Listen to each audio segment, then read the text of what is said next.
나를 파는 자가 가까이 왔느니라. 아멘. 하루 종일 일하시고 저녁에 모여 기도하는 것이 참 피곤한 일인 줄로 압니다. 그럼에도 같이 모여서 기도하신 여러분들께 감사드리고, 또 우리의 이렇게 모여 기도하는 것이 그루터기가 되고, 여기에서 또 기도하는 새싹들이 자라나게 하시는 은혜를 주께서 베풀어 주시기를 주 이름으로 축원합니다. 어젯밤에 우리가 신앙의 침체에 대해서 상고했습니다. 신앙의 침체를 피해갈 수는 없다고 했습니다. 겪지 않는 사람이 없어요. 어떤 식으로 겪든지 슬럼프를 겪게 됩니다. 다만 침체에 빠졌을 때 그 기간이 길어서는 안 됩니다. 잠깐 침체됐다가 말아야지, 그 슬럼프가 길어져 버리면 그 자체로 신앙이 세속화될 수 있어요. 정말 그렇습니다. 침체가 오래되신 분들 보면 다 그렇게 보여요. 세속화됩니다. 또 그리스도 안에서 어린아이 같은, 미숙아 같은 그런 신앙으로 전락하는 것도 봐요. 그러면서 하나님으로부터 점점 멀리 떠나가는 것을 볼 수 있습니다. 하나님을 떠난 사람들 보십시오. 다 침체가 길어지다가 떠나잖아요. 더 큰 문제는 자기가 슬럼프에 빠졌음에도 슬럼프에 빠졌다는 사실을 모를 수 있다는 거예요. 병들었는데 병든 것을 모릅니다. 그게 정상인 줄 알아요. 이스라엘 백성들이 그러지 않았습니까? 하나님께 열방과 같은 왕을 세워달라고 요구했을 때 그것은 하나님을 왕으로 삼기를 거부하는 것이라고 경고하셨습니다. 이스라엘 백성들이 요구하는 왕정에 어떤 것이 문제가 되는지 쭉 설명해 주셨어요. 경고입니다. 그럼에도 돌이키지 않습니다. 마지막에는 최종적으로 경고하시는데, 너희가 분명코 너희가 택한 왕 때문에 부르짖게 될 것이라고 했어요. 못 살겠다고. 하나님 못 살겠어요. 부르짖게 될 것이다. 그때는 내가 어떻게 하신다고 하셨습니까? 응답하지 않게 하신다고 하셨어요. 여러분, 그건 경고 아닙니까? 이보다 더 어떻게 심각하게 경고하겠어요? 하나님이 너희가 기도해봐라. 그때는 내가 응답하지 않겠다. 이렇게 무서운 경고가 어디가 있겠어요? 그런 경고를 듣고도 돌이키지 않잖아요. 끝까지 자기들 뜻대로 하려고 하잖아요. 이처럼 자신들이 무슨 짓을 하는지를 모를 수 있어요. 침체가 깊어지면.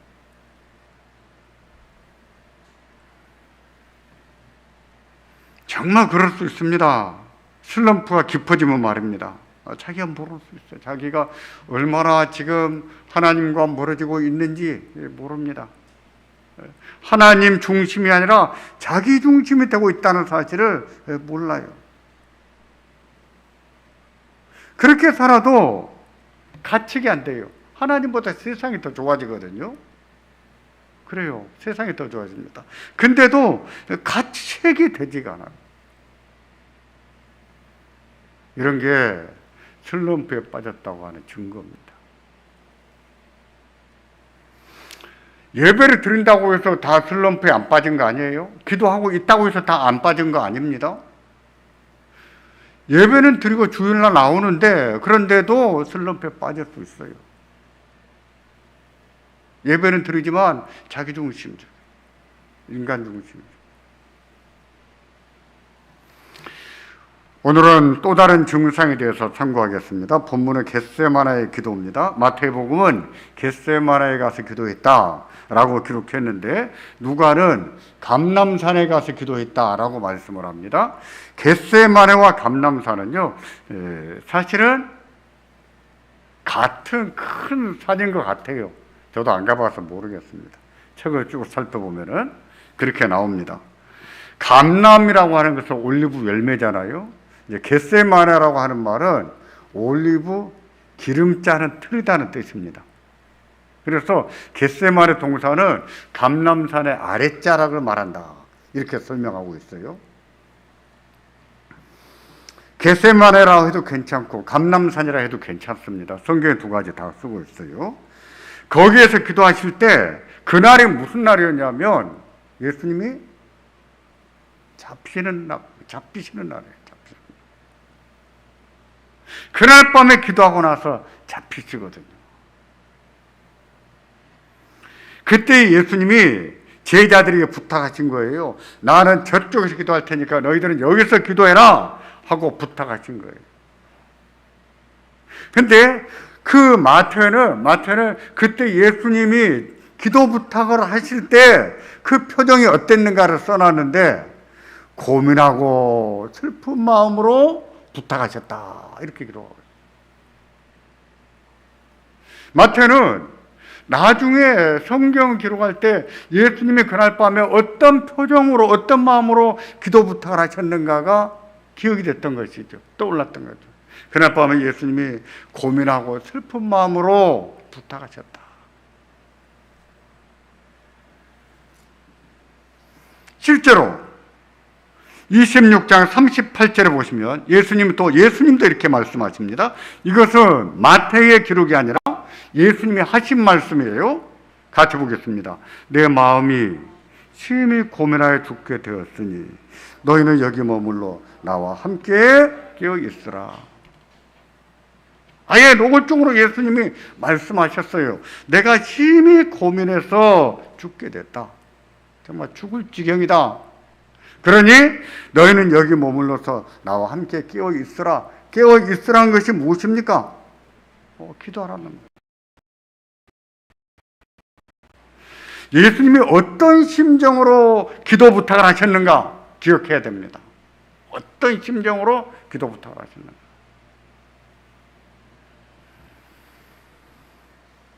예수님이 저쪽에 가서 한참 기도하시고 와서 보니까 다 잠들어 있는 겁니다.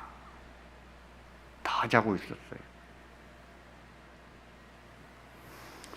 예수님께서 잠든 제자들을 깨워서 또다시 기도 부탁을 하셨어요. 또다시 두 번째 부탁하신 것이 26장 40절과 41절입니다. 같이 보겠습니다. 40절, 26장 40절. 두 번째 부탁이에요. 너희가 나와 함께 한시 동안도 이렇게 깨어 있을 수 없더냐? 시험에 들지 않게 깨어 있어 기도하라. 마음에는 원이로되 육신이 약하도다. 보세요. 첫 번째 부탁이나 두 번째 부탁 모두 강렬한 어조로 부탁합니다. 이제 간곡한 말이잖아요. 보세요. 너희가 한시 동안도 이렇게 깨어 있을 수 없더냐? 잠깐 기도하는 그 동안에도 깨어 있을 수 없더냐? 간곡하게 말씀을 하시잖아요. 그래서 잠자는 제자들 가셨어요. 근데 또 자는 겁니다. 또 깊이 잠들어 버렸어요. 세 번째 다시 와서 보니까 또 자고 있는 거예요.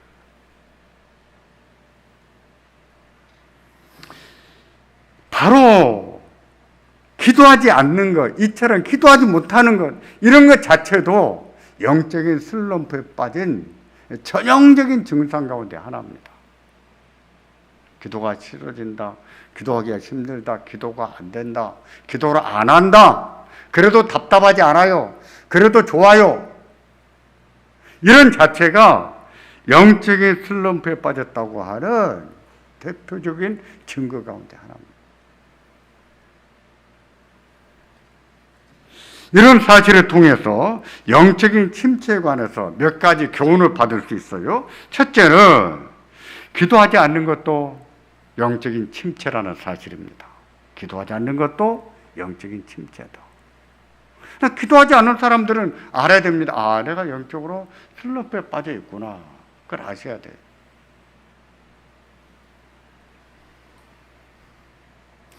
더 심각한 것은 뭐냐면 말씀드린 대로 기도하지 않아도 답답하지가 않아요. 본래는 그게 아니거든요. 기도하지 않으면 답답해야 돼요. 그러지 않습니까? 기도하고 나면 마음이 평안합니까? 안 합니까? 평안하지요. 기도하고 나면 기쁨이 있습니까? 없습니까? 기쁨이 있어요. 기도하고 나면 기분이 좋습니까? 안 좋습니까? 좋아요. 근데 기도하지 않아도 아무렇지가 않는 거예요. 본래는 답답해야 되거든요. 답답해야 되는데, 근데 기도하지 않아도 아무렇지 않아요. 종종 기도를 무엇에 비유를 하냐면은 호흡에 비유합니다. 숨을 쉬지 않으면 답답해서 견디지 못하잖아요. 기도가 그렇다는 거예요. 기도하지 않으면 숨을 못 쉬는 것처럼 답답해야 되는데 슬럼프에 빠져버리면 기도하지 않아도 답답하지. 기도가 안 돼도 답답하지 않아요. 본래는 그러지 않습니다. 기도하는 생활이 돼 있는 분들은 여쭤보세요. 기도하지 않으면 답답해요. 기도만 그런 게 아닙니다. 성경 말씀대로래요. 성경 말씀을 배우지 않고 그 말씀대로 살지 않아도 양심의 가책이 안 돼요. 물론 처음 몇 번은 가책이 돼요. 조금 시간 지나면은 가책도 안 됩니다. 주일 예배도 마찬가지예요. 주일 예배도 빠져도 답답하지가 않고 불안하지가 않는 거예요. 물론 처음 몇 번은요 불안해요. 몇 번은 불안한데 교회 예배도 2번 빠지고 3번 빠지고 4번 빠지고 한 달 넘어가면 마음이 불안하지가 않습니다. 그리고 좋아요. 너무 편한 거예요. 너무 좋은 거예요. 하지만 그렇다는 자체가 무엇입니까? 슬럼프에 깊이 빠졌다고 하는 증거입니다. 증거예요.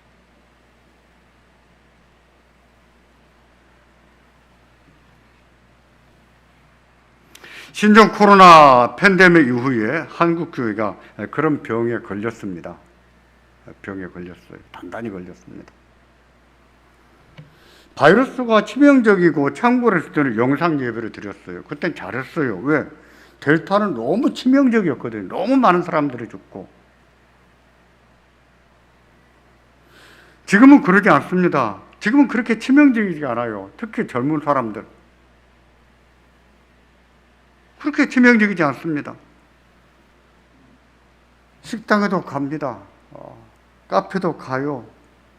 술 한잔씩 한 사람들은 동네 저녁에 나가보면 그냥 문 닫아놓고 술 마시다 정신이 없습니다. 마스크 씁니까? 안 써요.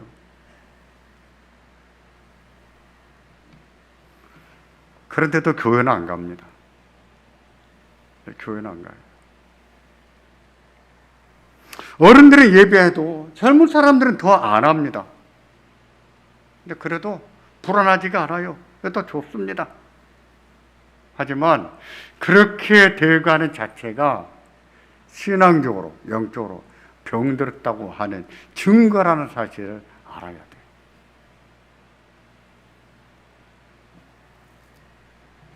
성경은 종종 영적 침체를 잠에 비유합니다.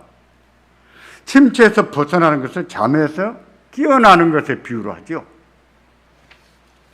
그래서 슬럼프에서 벗어나는 것을 이제는 자다가 깰 때다, 깨어나라! 이처럼 표현하기도 해요. 슬럼프에 빠진 것은 잠든 거예요. 잠든 거예요. 잠든 뭐 압니까? 아무것도 모르죠. 예수님께서 그렇게 간구한 말로 부탁하셨는데도 제자들은 잠들었습니다. 그러나 제자들도 피곤했죠. 피곤해서 잠들었어요. 그들은 육신의 잠을 잔 거예요. 육신의 잠을. 그런데 예수님께서 나와 함께 깨어 있으라라고 하셨을 때는 1차적으로 그 육신의 잠을 안 자는 거예요. 1차적으로는 잠 안 자는 거예요. 하지만 잠을 안 잤다고 해서 다는 아닙니다. 왜 그렇습니까? 잠도 안 자야지만은 기도로 깨어 있어야 되거든요. 예수님이 요구하신 것은 잠 안 자는 것 자체가 아니라 기도하는 것이었거든요. 기도하는 것. 그러므로 우리가 깨어 있다고 했을 때에 기도와 말씀으로 깨어 있어야 되는 거예요. 기도와 말씀으로. 영적인 슬럼프에 빠져드는 것을 예방하는 최선책은 무엇인가? 무엇일까요? 기도와 말씀입니다. 기도와 말씀. 저는 개인적으로 그렇게 생각해요. 그런 사람들에게는 하나님께서 어떤 식으로든지 깨닫게 하시거든요. 사인을 주시든지 하나님이 깨달을 수 있는 은혜를 주세요. 그럼 각자들이 기도하면서 받는 은혜 체험이에요. 그거. 그런 은혜가 있습니다.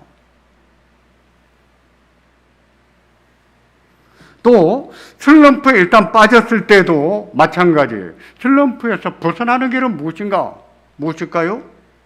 기도와 말씀이에요. 기도. 물론 어떤 사람은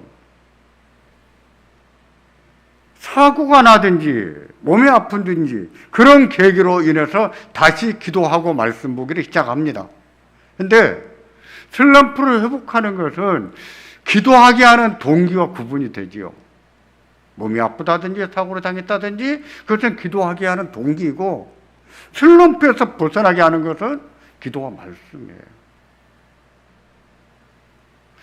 슬럼프에 빠지는 것을 예방하는 것도 기도와 말씀이고, 빠졌을 때 벗어나는 것도 기도와 말씀이에요. 금식하는 것도 큰 도움이 됩니다. 금식하는 것도. 두 번째로, 영적 침체에 빠져들 때는요, 나름 정당한, 합당한 이유가 있다는 사실입니다. 다 이유가 있어요.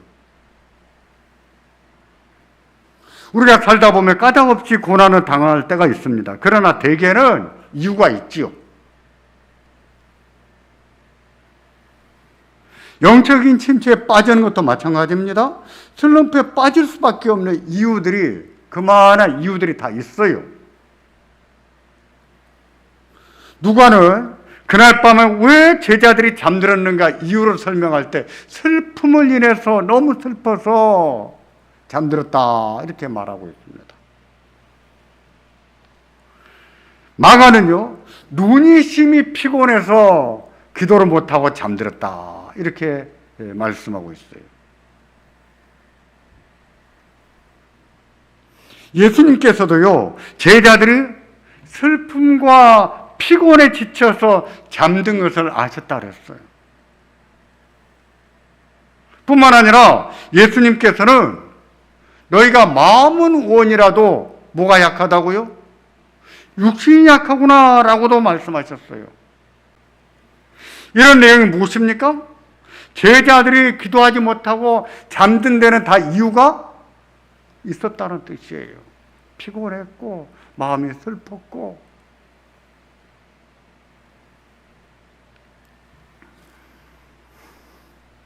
그렇다고 해서 기도하지 않아도 되는가?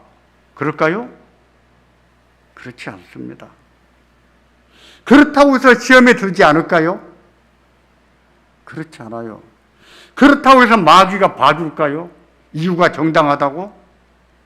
그렇지 않습니다. 그래, 오늘은 피곤하지? 그러니까 오늘은 내가 봐주마. 자라. 내가 너를 안 건들겠다. 마귀가 봐주겠냐고요? 안 봐줍니다. 이유가 아무리 정당해도 시험에 들 수 있어요. 그렇다고 해서 마귀가 봐주지도 않아요. 예수님께서는 피곤하지만 깨어있으라고 하셨어요. 피곤한 건 다 아셨거든요. 지금은 피곤하다고 해서 잠들 때가 아니란 뜻이에요. 그럴 때가 있습니다. 일상에서는 피곤해서 매일 피곤한데 어떻게 기도합니까? 할 수가 없겠지요. 근데 그렇다고 해서 매일 기도 안 합니까? 슬럼프에 빠지는 거예요. 근데 정말 기도해야 될 때가 있어요. 그럴 때는요, 아무리 피곤해도, 아무리 졸려도 정신 차리고 기도해야 되는 거예요. 그날 밤이 그런 거 아니겠어요? 예수님이 잡히던 날 밤이에요. 예수님이 얼마나 간곡하게 깨어있어 기도하라고 부탁하셨습니까? 시험에 들지 않도록 기도하라 하셨습니까? 너희가 마음은 원이라도 육신이 약하구나. 예수님 다 아셨다. 아시면서도 기도하라고 하셨거든요. 깨어있어야죠. 기도해야 되죠.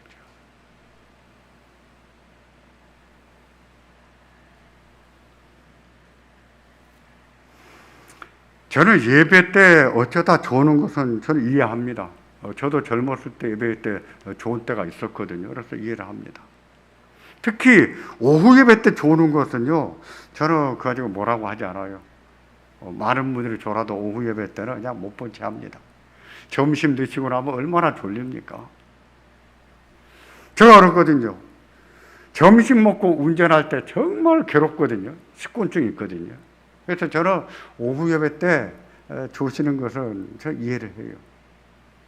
근데 아침부터 조는 것은 도무지 이해를 못하겠어요. 그것도 매번 조는 것은 이건 문제예요. 정말 기도해야 됩니다. 그 시험거리. 정말 기도해야 돼요.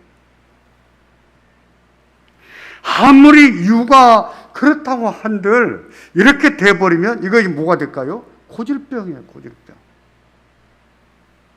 그런 것은 고치지 않으면 계속 시험이 오는 거예요. 사람들을 보세요. 시험이 오는 통로가 다 있습니다. 어떤 사람은 돈 때문에 자꾸 시험에 든다면, 어떤 사람은 욕심 때문에 시험에 들 수 있고, 어떤 사람은 또 다른 문제, 다 약한 부분이 있어요. 그런 부분을 통해서 꾸준히 반복적으로 옵니다. 자기한테 시험이 오는 통로가 뭔가 알아야 돼요. 그거 고치지 않으면 계속 그쪽으로 옵니다. 신종 코로나 바이러스 때문에 마스크를 쓰고 다니까 저는 참 좋은 점이 있습니다. 비염이 있어서 늘 1년에 감기를 몇 번씩 하는데 감기에 걸리지 않아서 참 좋습니다.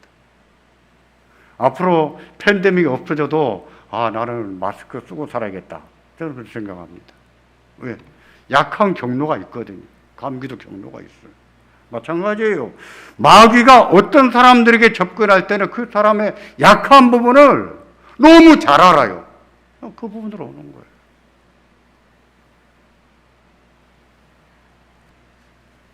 그렇게 돼버리면요, 영적인 슬럼프에 늘 반복적으로, 습관적으로 빠집니다. 빠져도 빠진 줄은 모를 수 있어요. 육신의 생각이 더 강해질 수 있고요. 예배도 드리고, 기도도 하고, 봉사도 하는데, 근데 마음에는 은혜가 없어요. 그럴 수 있어요. 참 신앙생활이 그런 면을 보면 쉽지가 않구나, 어렵구나 이런 생각이 들어요. 도리가 없습니다. 피곤해도 기도해야 되고 바빠도 성경을 배워야 됩니다. 도리가 없어요. 저는 후배 목사들이나 동기들 만나면 좀 일찍 자라, 일찍 자 그런 얘기를 참 많이 합니다. 저도 예전에는 밤 12시, 1시에 잤어요. 12시, 1시에 자니까 새벽에 기도하다가 강단에서 새벽 기도 인도하고 기도하다가 엎어져 자는 일을 하다 했거든요. 근데 우리 목사들은 그걸 뭐라고 하느냐? 은혜의 잠이다. 새벽 기도 강단에서 잠들면 은혜의 잠이다. 저는 이렇게 말합니다. 그게 은혜의 잠이냐? 엎어진 것이지? 지금은 9시 반, 10시 되면 자려고 합니다. 자니까 좋은 점이 새벽에 기도하다가 조는 법이 없어요. 조는 법이 없습니다. 도리가 없어요. 그렇게 대응하지 않으면 항상 당하는 것이죠. 마찬가지입니다. 우리가 바쁘기도 하고 또 힘든 것도 많지만 그런 가운데 다 주를 섬겨요. 정말 예수 믿고 주를 섬기다는 자체가 대단한 일입니다. 피곤하고 힘들고 바쁘고 시간도 부족한데 대단합니다. 그게 우리의 힘으로 되겠냐고요. 그건 안 됩니다. 하나님 주시는 은혜가 없으면 할 수가 없는 거예요. 하나님 주신 능력이 없으면 할 수가 없는 거예요. 하나님이 뭘 통해서 그 은혜를 주시겠습니까? 기도지요. 말씀이죠. 세 번째로 겟세마네 기도를 통해서 배워야 될 교훈은요, 기도하지 않으면 시험에 들 수 있다는 사실이에요. 기도하지 않으면 시험에 들 수 있습니다. 시험에 들 수 있습니다. 본문 26장 41절에 그렇게 말하지 않았습니까? 시험에 들지 않게 깨어있어 기도하라고 했습니다. 그 말은 깨어 기도하지 않으면 시험에 들 수 있다는 뜻이에요. 기도하지 않으면 시험에 들 수 있어요. 예수님께서도 주의 기도를 가르치실 때 그렇게 말씀하지 않으셨습니까? 시험에 들지 않도록 기도하라고 하지 않았습니까? 그래, 우리는 시험에 들지 않도록 기도해야 됩니다.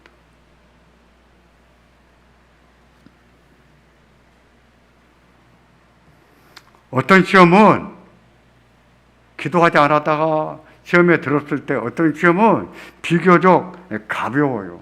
어떤 시험은 너무나 무거운 시험도 있습니다. 너무나 무거워요.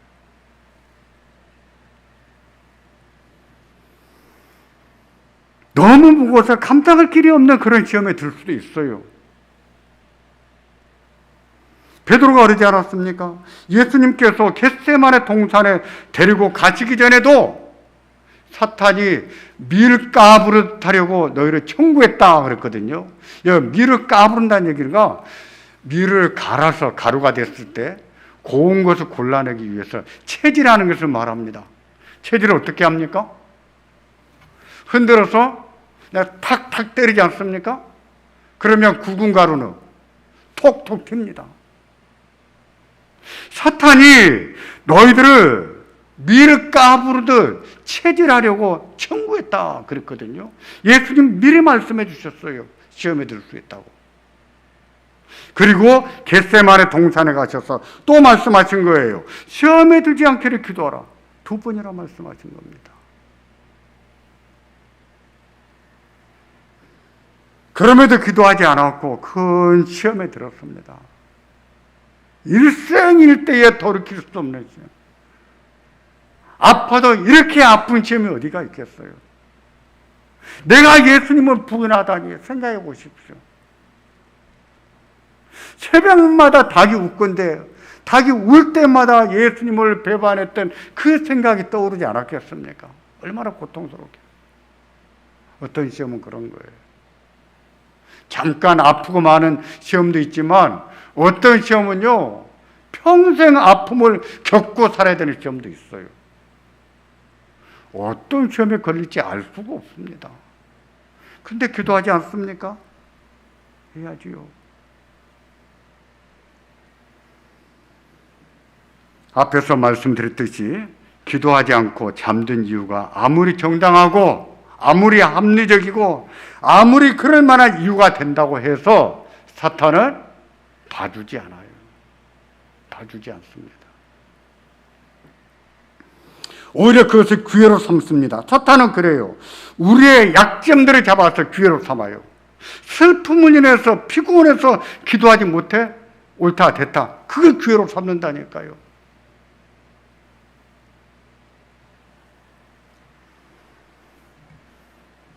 우리가 깨어나기를 바랍니다. 기도와 말씀으로 깨어나야 됩니다. 기도와 말씀만이 예방할 수 있고 빠졌을 때 벗어나는 것도 기도와 말씀이에요. 슬럼프가 없을 수는 없지만 그것이 길어지지 않으려면 항상 깨어나기를 힘쓰고 하나님 은혜를 구해야 됩니다. 이제도 우리 하나님이 다시 우리로 하여금 깨어나게 하시기를 바랍니다. 잠든 신앙이 아니라 정신을 차리고 깨어난 신앙으로 다시 새롭게 하시기를 바랍니다. 하나님이 은혜를 주실 거예요. 힘을 주실 거예요. 큰 능력 베푸십니다. 그 은혜가 우리와 우리 모든